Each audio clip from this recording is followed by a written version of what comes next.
అయితే ముఖ్యమంత్రి హామీ ఇచ్చారు విచారణ చేస్తామని. ఇప్పుడు తాజాగా కొత్త సిట్‌ని ఏర్పాటు చేశామని చెప్తున్నారు. ఐజీ రవిప్రకాష్ నేతృత్వంలో మరొక కొత్త సిట్ ప్రస్తుతం ఏర్పాటైంది. ఈ సిట్ విచారణ జరగబోతోంది. ఆంధ్రప్రదేశ్ రాష్ట్రంలో 2014 నుంచి ఇప్పటి వరకు రకరకాల అంశాలపైన అప్పుడు జగన్మోహన్ రెడ్డి సర్కార్ కావచ్చు, చంద్రబాబు నాయుడు సర్కార్ కావచ్చు సిట్‌లని ఏర్పాటు చేశాయి.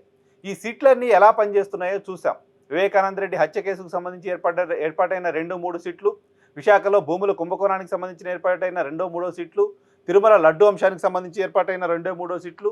ఈ రకంగా సిట్లు ఏ రకంగా నిజాన్ని తేల్చాయో చూసాం. సిట్లన్నీ ప్రభుత్వాలు అనుకున్న పనులు చేస్తున్నాయి తప్ప నిజాల్ని తేల్చలేకపోతున్నాయి. ఇలాంటి విమర్శల్ని అధికారంలో ఉన్న పార్టీ పైన ప్రతిపక్షాలు చేస్తూ వచ్చాయి.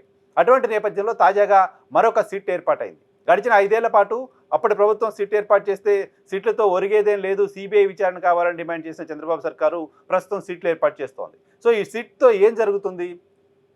సిట్ మొత్తం తేల్చేస్తుందా? పోలీస్ అధికారులపైనే నేరుగా ఆరోపణలు ఉన్న నేపథ్యంలో, పోలీస్ డిపార్ట్మెంట్ పైనే నేరుగా ఆరోపణలు ఉన్న నేపథ్యంలో కేవలం సిట్ అధికారులు ఈ ఆరోపణలన్నింటినీ తేల్చగలుగుతారా? సిట్ అధికారులు నిర్భయంగా పక్షపాతం లేకుండా న్యాయం చేయగలుగుతారా అనే అనుమానాలు న్యాచురల్గానే వ్యక్తమవుతూ ఉన్నాయి.